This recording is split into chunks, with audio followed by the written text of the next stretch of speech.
Bienvenidos, viajeros, a este mundo fascinante de mitos y leyendas, civilizaciones perdidas.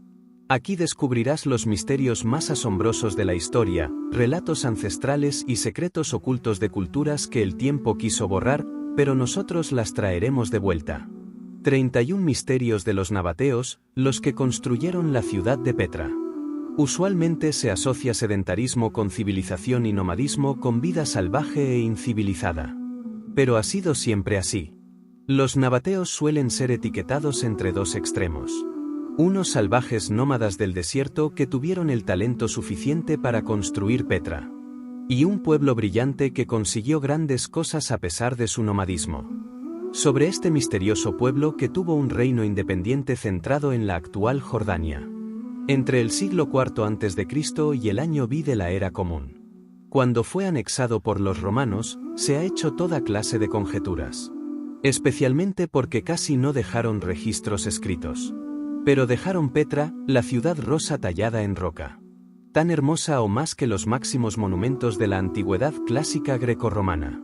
Hoy conoceremos todo sobre los nabateos. Uno de los pueblos más enigmáticos y talentosos de la historia. Antes de meternos a fondo, no te olvides de suscribirte a nuestro canal y activar las notificaciones. Para mantenerte al día con nuestras actualizaciones. Número 1. ¿Quiénes eran los nabateos? Los nabateos fueron un antiguo pueblo árabe que vivió entre el norte de Arabia y el sur del Levante. Su asentamiento más prominente y capital fue Racoa, el actual sitio arqueológico de Petra, en Jordania. Famoso por sus construcciones labradas en la roca. El reino nabateo surgió como una civilización y entidad política diferenciada. En el siglo IV a.C., centrándose en una red comercial, que aportó riqueza e influencia a todo el mundo antiguo. Los relatos grecoromanos describen a los nabateos como ferozmente independientes. Aunque cayeron bajo el definitivo dominio romano en el año 106 de la Era Común. Contra An como emperador. Uno de sus principales rasgos culturales fue su característica cerámica. Finamente pintada, adoptada por el mundo grecorromano en general. Durante la baja época romana, los nabateos se convirtieron al cristianismo. Y han sido señalados como uno de los pueblos más talentosos del mundo antiguo. Número 2. ¿Cuál es el verdadero origen de los nabateos? Los nabateos eran una tribu árabe que había estado bajo una importante influencia de los aramenos y los babilonios. Su primera vención data de comienzos de la época helenística. En el año 312 a.C., fueron atacados sin éxito en Sena. O quizás en Pedra, por Ateneo, oficial de Antígono I, sucesor de Alejandro Magno, durante la Tercera Guerra de los Diálogos. En esa época, el oficial seleucida, Jerónimo de Caglia, menciona a los nabateos en un informe de batalla. Alrededor del año 50 a.C., el historiador griego Diodoro Sículo cita a Jerónimo de Añate. Así como los seleucidas habían intentado someterlos. Los romanos hicieron varios intentos por apoderarse de ese lucrativo negocio. El arameo era la lengua de sus inscripciones y monedas. Cuando la tribu se convirtió en reino. Y aprovechó la decadencia seleucida para extender sus fronteras hacia el norte. Tierra más fértil, al este del río Jordán. Número 3. ¿Qué era el reino nabatero? El reino nabatero, también conocido como Nabatea, fue un estado político fundado por los nabateos durante la Antigüedad clásica. Nabatea permaneció como una entidad política independiente desde mediados del siglo IV a.C. hasta su anexión a comienzos del siglo II de la Era Común por la Roma imperial, que le cambió el nombre a Arabia Petria. La evidencia más temprana de la realeza nabatea proviene de una inscripción en la región de Aura. Probablemente Bosra, que menciona a un rey nabateo cuyo nombre se perdió.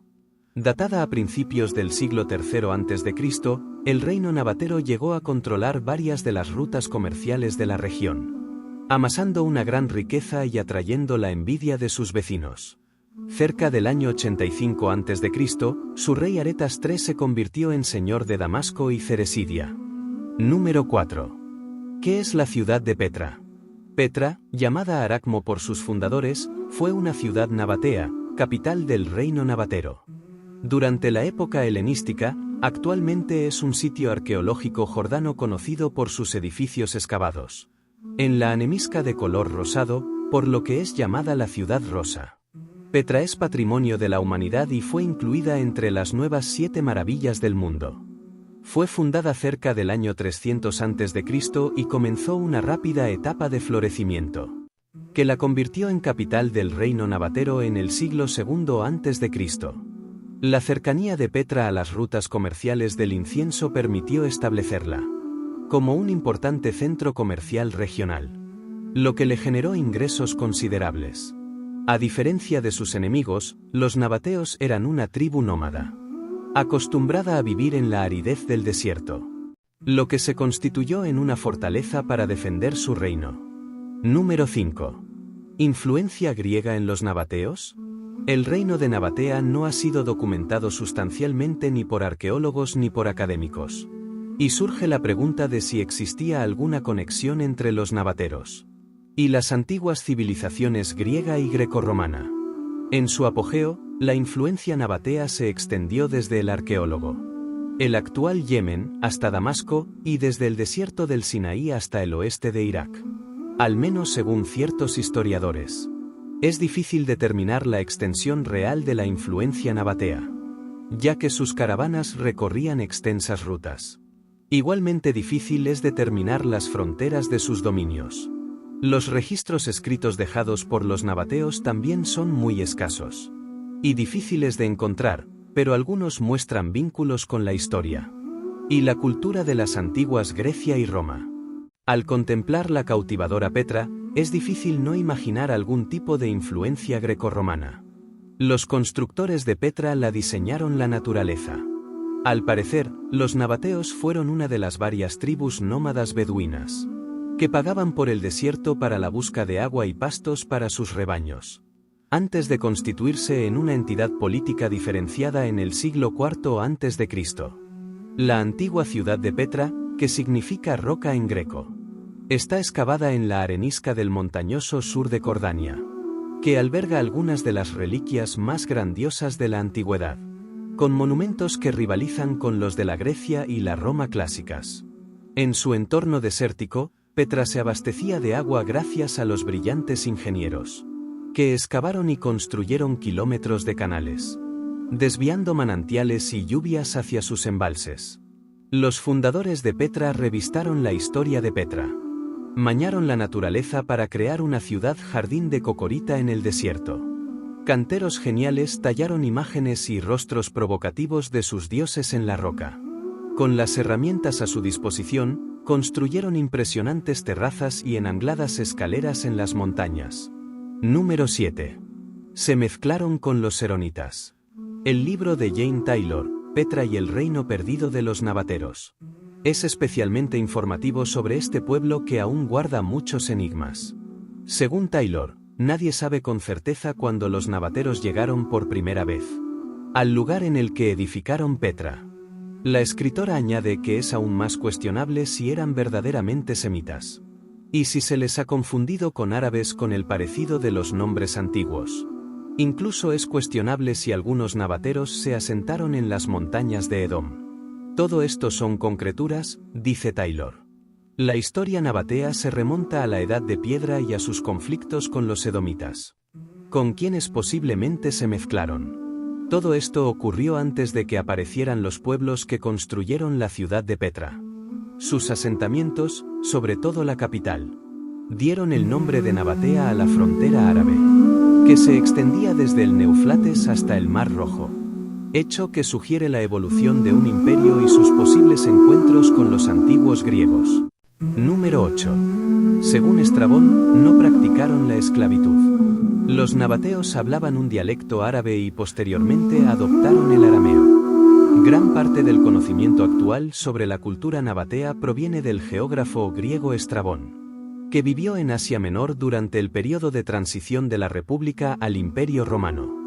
Estrabón informó que su comunidad era herrada por una familia real, aunque prevalecía un fuerte espíritu democrático. Según Estrabón, no había esclavos en la sociedad nabatea, y todos sus miembros compartían las labores.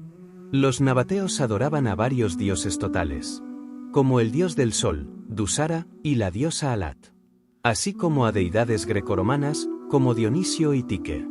Número 9. Cada conquistador dejó su huella en el reino nabateo. Tras la anexión del reino nabateo en el año 106 de la era común ante los romanos, Petra fue gobernada sucesivamente por los nabateos, por los imperios de Roma y Bizancio, el temprano califato omeya islámico, y, brevemente, por los cruzados. Cada conquistador dejó su huella en la ciudad. Petra desapareció de la memoria occidental. Y hacia 1812, sus ruinas fueron redescubiertas por el explorador suizo Johann Ludwig Borchardt. Hasta la década del año 1980, los beduinos ocuparon Petra, lo que terminó cuando el gobierno jordanos obligó a evacuar las cuevas y el sitio arqueológico. Número 10. La importancia del antiguo camino real. Durante siglos, la tierra de Edom fue la encrucijada de las caravanas que viajaban de norte a sur, y a veces, de este a oeste.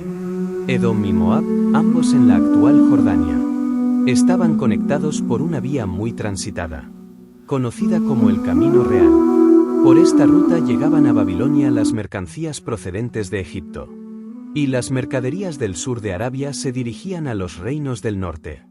Este comercio existía desde siglos antes de los nabateros, dada la gran cantidad de convoys que transitaban por el Camino Real. La tierra de Edom tenía un rol importante en el mundo comercial. El control del Camino Real era tan importante que Edom fue conquistada por los hebreos, los asirios, los babilonios, y finalmente, los persas. Alejandro Magno conquistó Oriente Medio y puso toda la región bajo control griego. Tras la muerte del macedonio, comenzó el proceso de helenización, mediante el cual fueron adoptadas la cultura, la religión, el idioma y la identidad griega por parte de pueblos no griegos. Número 11. Los tabateos irrumpen en el escenario mundial. Tras la muerte de Alejandro, su imperio quedó dividido entre sus generales. Los seleucidas de Siria y los ptolomeos de Egipto lucharon encarnizadamente por el control de la región. Fue en el año 312 a.C., al principio de esta lucha, cuando los tabateos fueron repentinamente catapultados en la escena mundial de la historia. Inmediatamente después del desmembramiento del imperio de Alejandro Magno, Antígono, uno de sus generales, llamado el Tuerto, ascendió brevemente a una posición de poder en Asia Menor. Su objetivo era vencer a su rival ptolemaico, y la base de poder se encontraba en Egipto. El grande Antígono tenía dos componentes, el económico y el militar. El pueblo nabateo figuraba en ambos. Número 12. Detentaban el monopolio del betún. Antígono hacía planes para deshacerse de su rival egipcio. Los nabateos ya se habían consolidado como una de las principales potencias comerciales regionales, en parte gracias a la monopolización del betún que extraían del mar Huerto. Una parte de esta brea o asfalto era enviada a Egipto, donde resultaba esencial para los procesos de embalsamamiento. Antígono creía que si lograba controlar la fortaleza nabatea de Selac, punto de paso de las principales rutas de caravanas regionales, también controlaría la industria del incienso y el betún. Esto le daría acceso a Egipto y el manejo de dos productos más valiosos que el oro para los egipcios. Número 13. Resistieron a Antígono. Antígono no contaba con la aguerrida resistencia de los nabateos, quienes se opusieron ferozmente al antiguo oficialismo.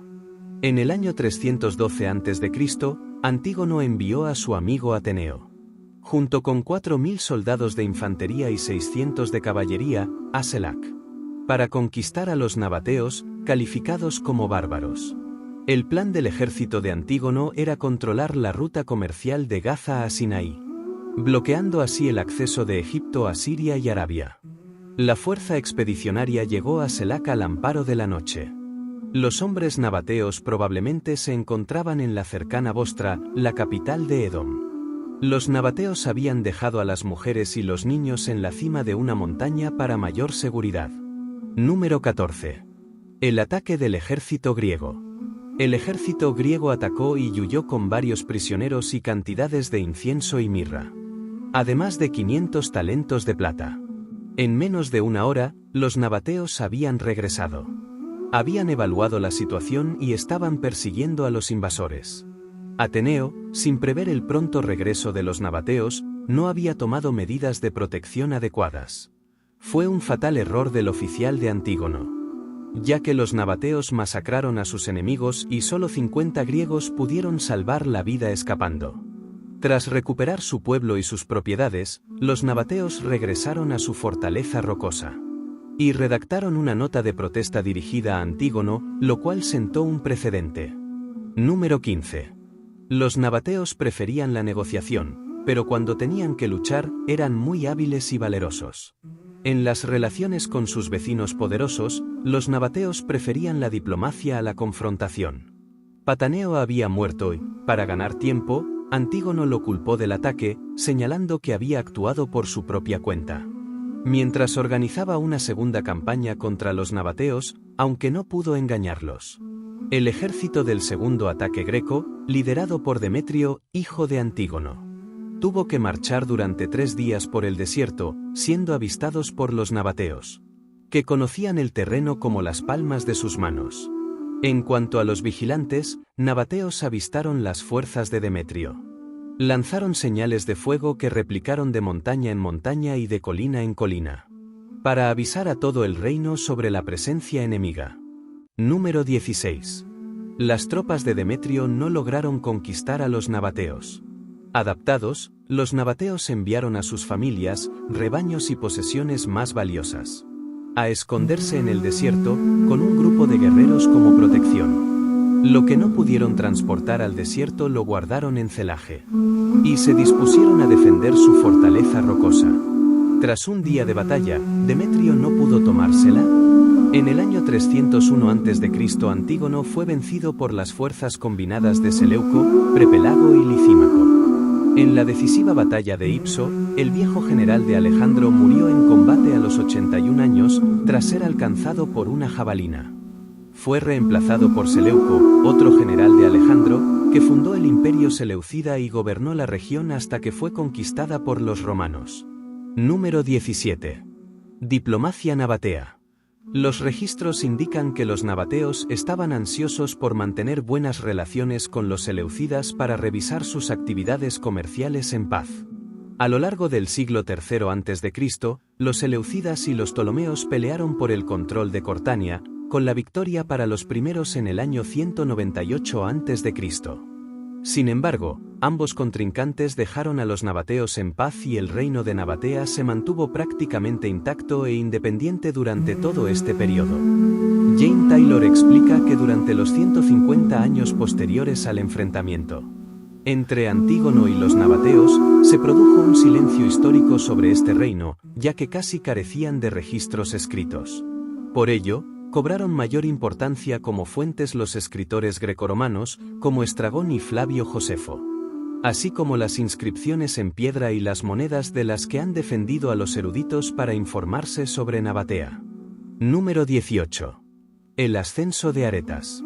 Si bien los nabateos resistieron la conquista militar, no pudieron impedir la impregnación de su cultura con las de sus vecinos helenísticos, las cuales ejercieron una notable influencia sobre Nabatea. Estas influencias son apreciables en la arquitectura, el arte y otras facetas culturales de los nabateos, particularmente después de su expansión hacia Siria, cerca del año 150 a.C. En torno al año 168 a.C., en la época de la revuelta judía contra Roma liderada por Judas Macabeo. El libro apócrifo de los Macabeos menciona a Aretas como un gobernante de los árabes nabateos.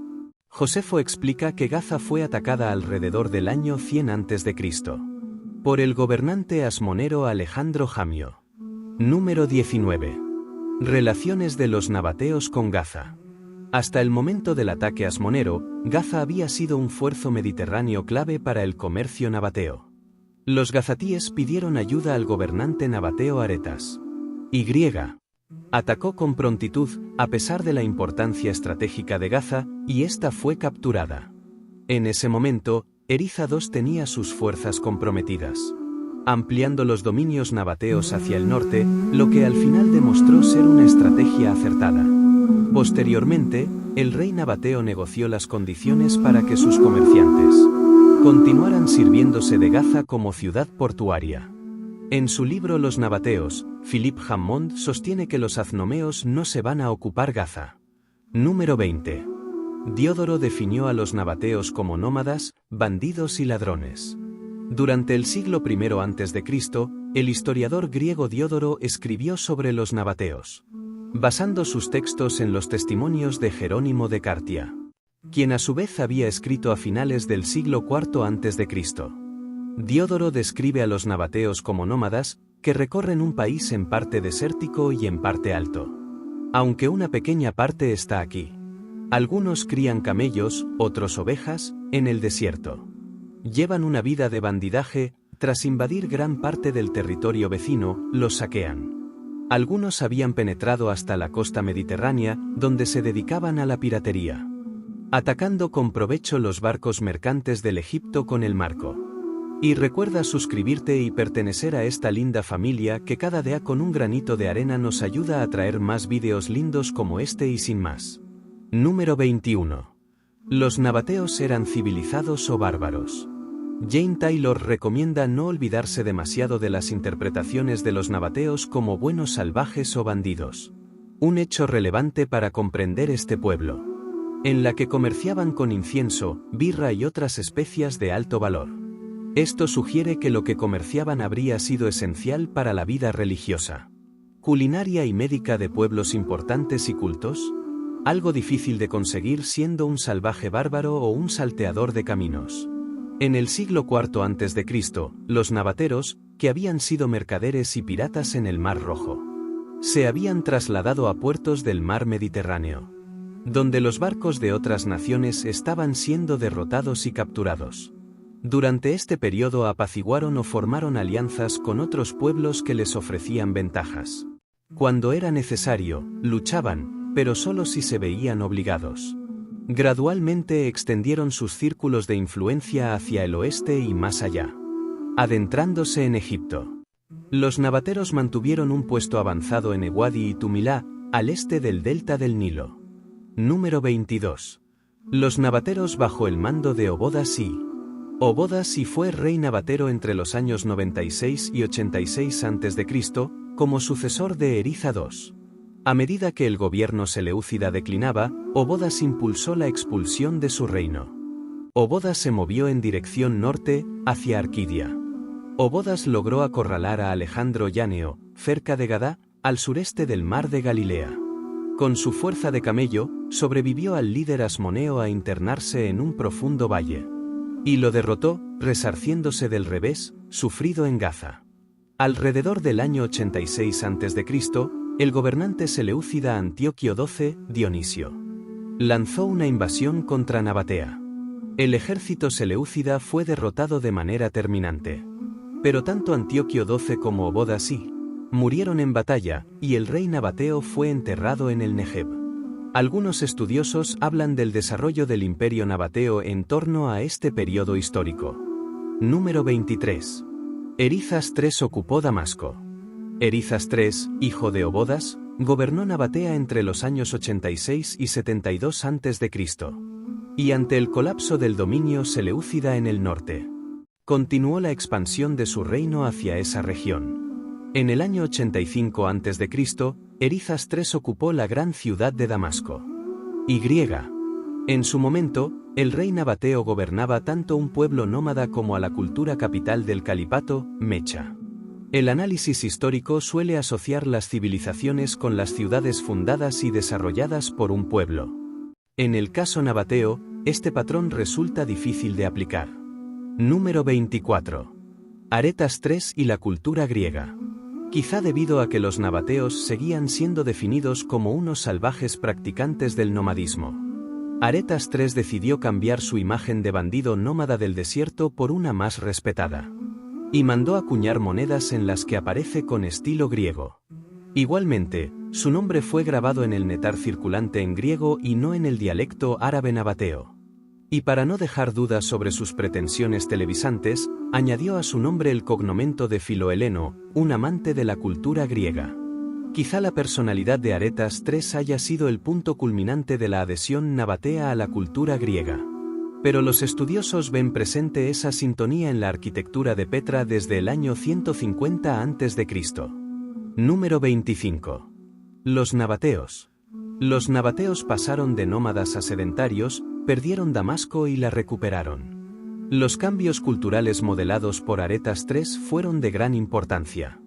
El año 85 a.C., justo cuando Nabatea ocupó Damasco, marca el comienzo de una transición crucial y rápida. Cuando los nabateos empiezan a abandonar la vida nómada para hacerse residentes urbanos. Los nabateos gobernaron Damasco durante más de 12 años, poco después del año 72 a.C. El rey Arbello Tigranes, hijo de Emitrida. Realmente. El sexto de Punto, entró a la ciudad y los nabateos se retiraron sin oponer resistencia. Tigranes tuvo que abandonar Damasco en el año 69 a.C. para defender su propia capital de la amenaza romana, y los nabateos ocuparon de nuevo la ciudad, controlándola durante varios años. Abandonar Damasco en el año 69. Número 26. Enfrentamiento con Roma. La muerte en el año 67 a.C. de la reina judía Asmonea Salomea Alejandra. Ciudad de Alejandro Janero, lo cambió todo para los nabateos. Tras ser derrocado por su hermano Aristóbulo, el hijo mayor de Alejandra, Hircano II. Se refugió la corte nabatea de Aretas III en Celar. La defensa que Aretas hizo de la autoridad de Hircano pronto enfrentó a los nabateos con el creciente poder romano. Cuando el general romano Pompeyo anexó Siria a la República de Roma en el año 64 a.C., su legado Marco Emilio Escauro inmediatamente dirigió su atención a la Judea Asmonea. Consciente del poder de Aristóbulo como primer rey asmoneo de Judea, Escauro ordenó a Aretas III que retirara su apoyo a Hircano II. Aretas, temeroso de arriesgar su reino por Hircano, regresó a Saler. A partir de ese momento los nabateos quedaron bajo el dominio indirecto de Roma. Aún así, el rey judío asmoneo Aristóbulo no se conformó con este triunfo impruento. Y persiguió a los nabateos, derrotándolos y matando a Saler. Los 600 hechos. Y. Pompeyo estaba considerando atacar a los nabateos, pero los constantes conflictos entre los gobernantes judíos mantenían ocupada su atención. En el año 63 a.C., el general romano encabezó personalmente la toma de Jerusalén y envió a Aristóbulo y a su familia encadenados a Roma. Elcano fue confirmado como líder étnico y religioso judío, pero sin ser reconocido con un título real. Tras resolver sus asuntos en Judea, Pompeyo pudo al fin centrar su atención en la rica Nabatea. Ahora, Pompeyo ya estaba camino a Nabatea, cuando apareció un correo a caballo con la información de que el rey armenio, Mitrídates V, había sido asesinado por su hijo Tigranes. La campaña romana contra los nabateos fue pospuesta para afrontar la nueva amenaza. Las maniobras de los astutos nabateos. Los nabateos aprovecharon el cambio en las prioridades militares de Roma para ofrecerle 300 talentos de plata a Pompeyo, a cambio de que retirara su ejército, y el general romano aceptó. Este acto fue considerado un precedente corruptor para los nabateos. Los títulos oficiales del ejército romano, que quisieran mejorar sus finanzas personales. Más adelante, Málico, sucesor de Obodas en el gobierno nabateo, primero se puso del lado de César contra Pompeyo, después se unió por error a los asesinos de César, y sus aliados partos contra Antonio y Octavio. Después se unió por error a la. Sin embargo, con una hábil combinación de diplomacia y sobornos, Málico pudo sustraer a su reino de la subjugación a Roma. Cuando Antonio recibió las regiones orientales de los dominios romanos, Cleopatra le pidió 2 regalos. La reina faraón ptolemaica de Siaba Judea, gobernada por Herodes el Grande, y el reino independiente de los nabateros. Número 29. Antonio rechazó las pretensiones de Cleopatra. A pesar del famoso romance entre Antonio y la egipcia, esta fue probablemente una de las pocas peticiones de Cleopatra que el general romano rechazó. Aunque es posible que le haya conseguido una franja de tierra nabatea junto al Mar Rojo. Posteriormente, Antonio fue derrotado en el año 31 a.C. en la batalla de Actium por Octavio, que poco después se convertiría en el primer emperador romano, con el nombre de Augusto. Tras la derrota en Actium, Antonio murió por decisión propia, siendo seguido por Cleopatra. Y los nabateos quedaron al árbitro de su propia suerte. Número 30. Un rey nabateo como democrático. Obodas III gobernó a los nabateos entre los años 39 a.C. en su obra Geografía, de comienzos del primer siglo de la era común. El griego Estrabón describió el estilo de vida de los nabateos en ese tiempo, siendo su principal fuente su amigo Atenedoro, un filósofo estoico y hundo de Petra, que fue tutor de César Augusto. Estrabón escribió: Petra siempre está gobernada por algún rey de la familia real. Y el rey tiene como administrador a uno de sus compañeros, a quien llaman Armado. Está sumamente bien gobernado. Atenedoro, un filósofo y compañero mío, que había estado en la ciudad de Petra, solía describir el gobierno con admiración. Estrabón presentó a los nabateos como gente sensata, que respetaba la propiedad, añadiendo que grababan con impuestos a quienes dañaran el patrimonio ajeno, que honraban a los que acumulaban riqueza para la comunidad. Agregó que tenían cantantes en los banquetes, y que el rey era conocido por compartir bebidas con sus súbditos, en diferentes copas de oro, siendo tan democrático, que a veces se servía a sí mismo y a sus invitados. Los nabateos de Estrabón son portadores de libaciones, adoradores del sol y quemadores de incienso. Sus ciudades no estaban amuralladas y contaban con un abundante suministro de fruta. Los instintos democráticos de los nabateos mencionados por Estrabón, democráticos de los nabateros, son atribuidos a un remanente de su vida tribal, antes de convertirse en un pueblo más urbano. Número 31. La extinción del reino nabateo. En el año 62 a.C., un ejército romano comandado por Scauro sitió Petra, que Areta III pagó un tributo y reconoció la supremacía romana. Si bien el reino nabateo logró preservar su independencia formal, se convirtió en un estado vasallo de Roma. Rabel II Soter ascendió al trono nabateo en el año 70 de la era común y al morir en 106 se produjo la elección de Nabatea a Roma, en tiempos del emperador Trajano, desconociéndose con exactitud si hubo lucha o fue impruenta. Algunas evidencias epigráficas sugieren una campaña militar, comandada por el gobernador romano de Siria, Cornelio Palma. En el año 107 las legiones romanas estaban estacionadas en el área de Petra y Bosra, tal como le indica un papiro encontrado en Egipto. Nabatea se convirtió en la provincia romana de Arabia Pétrea. Esperamos que este vídeo te haya sido útil. Si tienes algo que agregar, por favor, compártelo con nosotros en la sección de comentarios. Dale me gusta a este vídeo y envíale el enlace a tus familiares y a tus mejores amigos, para que también sepan más sobre los 31 misterios de los nabatecos, los que construyeron la ciudad de Petra. Si eres nuevo en nuestro canal, no olvides suscribirte. No se te olvide seguirnos en todas nuestras redes sociales, que van a estar aquí abajo en la descripción. Recuerda, un pueblo que no conoce su historia, está condenado a repetirla. Nos vemos en el próximo vídeo. Hasta la próxima.